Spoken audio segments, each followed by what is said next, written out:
One chat led to another in Europe. A small group of Gippslanders traveling the world, in Italy at the time, eventually came across a cave of stolen loot badly hidden in garbage. One chat led to another again, which led to the discovery of a certain handmade couple hybrid, burnt with flames and blood-colored tree sap, or similar, that was actually considered religiously sacred because of its role in helping the wounded in a natural disaster, not the fictional story material. Those past Gippslanders eventually found it in the garbage pile in the cave, after looking for it.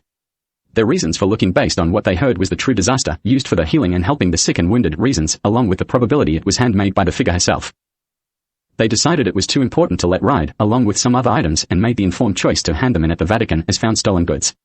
Literally, around 1569. The actual Holy Grail was wrapped in a sealed wrap, and a little note explaining what it was and where it was found, and why, was left inside it. It is safely in the Vatican City collection now, which is not part of Italy anymore, obviously.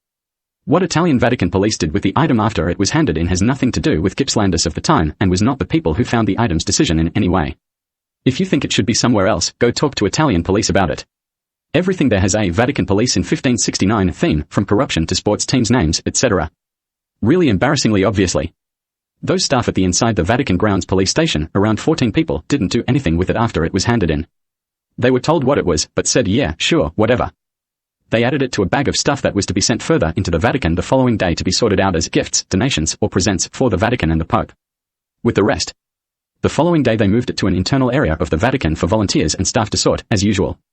They didn't unwrap it or anything for a look, and therefore didn't see it, touch it, or read the explanation notes. There was also one bizarre romance between a Vatican police station staff member and one of the Gippslanders afterwards, too. Vatican employees who were donation sorters, being watched from a distance by volunteers from Scotland helping out that day, read the attached note and partially unwrap the item. Then hurried away with it further into the Vatican. Weird people developed a strange intellectual difficulty with fact that Italian Vatican police and the Scottish volunteers never unwrapped it, read the note, or touched it afterwards. Go forward hundreds of years and the same dodgy type's descendants were still trying to send people looking for the fictitious version to keep them away from the cave with the loot in it, so they could laugh at them later in a lot of cases if they claimed to be looking for it based on a fictitious story and rumors. And belligerently peddling the story to stop people realizing or discovering it had been damaged with blood-colored tree sap and flames by the organized crime cult's ancestors to make it look like it had caught Jesus' blood.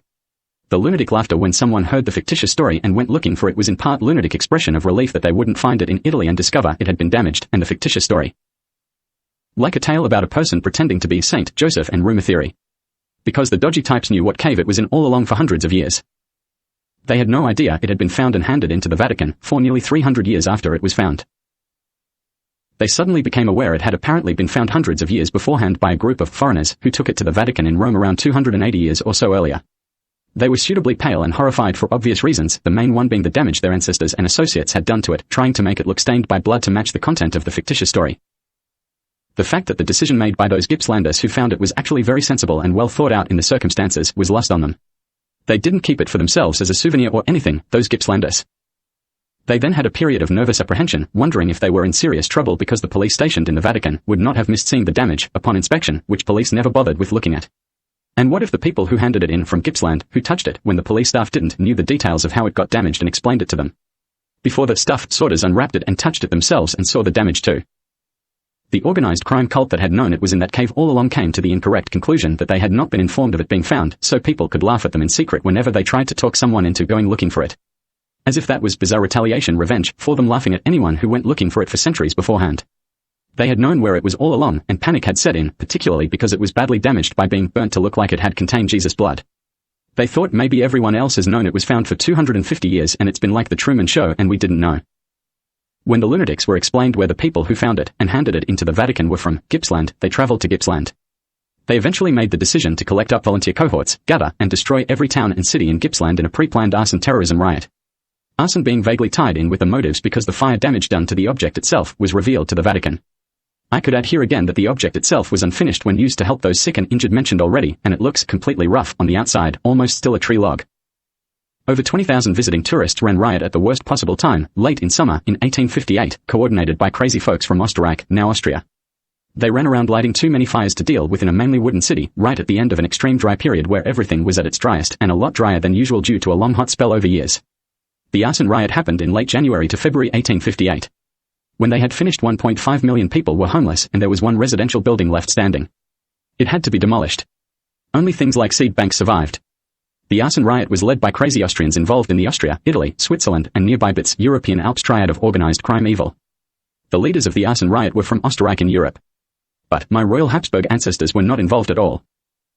Those lunatics are now pretending that Latrobe Valley and Gippsland, the area where the city of Yarragon used to be, is not allowed to be developed into a city again for as many years as the time between the object being found and handed into the Vatican and the people who used to try to send people looking for it being informed it had been found already. True to lunatic form on their part. The Arson riot happened in 1858. The lunatics' descendants try to enforce themselves pretending Yarragon area is not allowed to be developed into a city like CBD and suburbs until 2147. As if they imposed it as a penalty on Gippslanders who did nothing wrong. Gippslanders were the victims of the lunatics. Some of the lunatics' descendants now claim Gippsland is religious ruins as well. All sorts of freaks and weirdos are in Gippsland with the rest at any given time.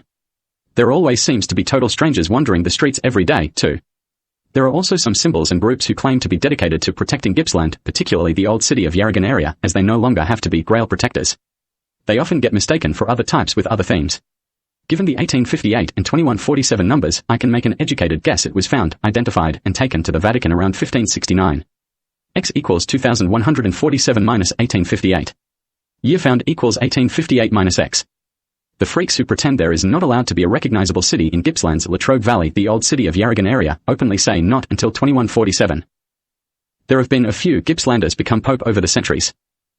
It was a bunch of lunatics from Austria, Österreich, that coordinated the destruction of one of the world's largest cities, Yarragon, and all other population centers above a certain size in Gippsland in a horrific arson riot in January and February 1858, which there are photographs of. It is why Austria, 1913 approximately, copied from this country's name after this country became known as Australia officially, 1900-1. It was a stalker thing. Organized crime they lobbied to copy from Australia's name, the motives unknown to most, with 2 letters removed to abbreviate it. Then stated amongst themselves it was an open expression of want to psychologically abuse and stalk Australians in reference to Gippsland from their organized crime point of view on the Holy Grail. My ancestors from the Habsburg dynasty, I am Emperor Franz Joseph I's great-great-grandson, Austria's constitutional monarchy at the time, were not involved in the crimes against Gippsland. I have no time in my life for people who prefer reminders of perpetrators of crime and evil. Including crazy Austrians and Hungarians who almost scream that my Hohenzollern royal family has been part Gippslander from at least the 1790s, and maybe the Hohenzollerns knew all along as well. As if that drives them mental instead of their own intellectual excrement. My Habsburg ancestors were part Gippslander before my Hohenzollern ones. Well, surprise, surprise. As an extension example, Emperor Franz Joseph I's only legitimate child was my great-grandfather Prince Sebastian Habsburg. He inherited the entire Habsburg royal family estate after World War I from his father and his father's grandnephew Charles. All his eligible royal children, including my grandfather Duke and Lord James Webb the Habsburg, emigrated to Australia with their mother Ada Snowden Cooper and her partner John Webb. They became Australian citizens after changing their surname to Webb, before Österreich changed its name to Austria. When the final Prince Sebastian Habsburg died in 1960, the authorities in Austria and Hungary refused to distribute his estate to his eligible children. They provided the insipid excuse when questioned that it was because of Austria's name, combined with the fact that all Prince Sebastian's eligible royal children became Australians prior to the name change to Austria. Austria and Hungary have been illegally withholding Habsburg royal family property and artifacts in Europe from my Webb family since 1960. See the chapter, The Mean Nasty Australia Policy, for more detail. They claim they prefer descendants of the thieves who stole and damaged the Holy Grail and dumped it in a cave in Italy after making up the court blood story, and their associates, loitering around the vacant Habsburg royal family properties chanting, "This one could be one of the ones you really own, Mr. Webb," at me. With the occasional, "But you're Australian."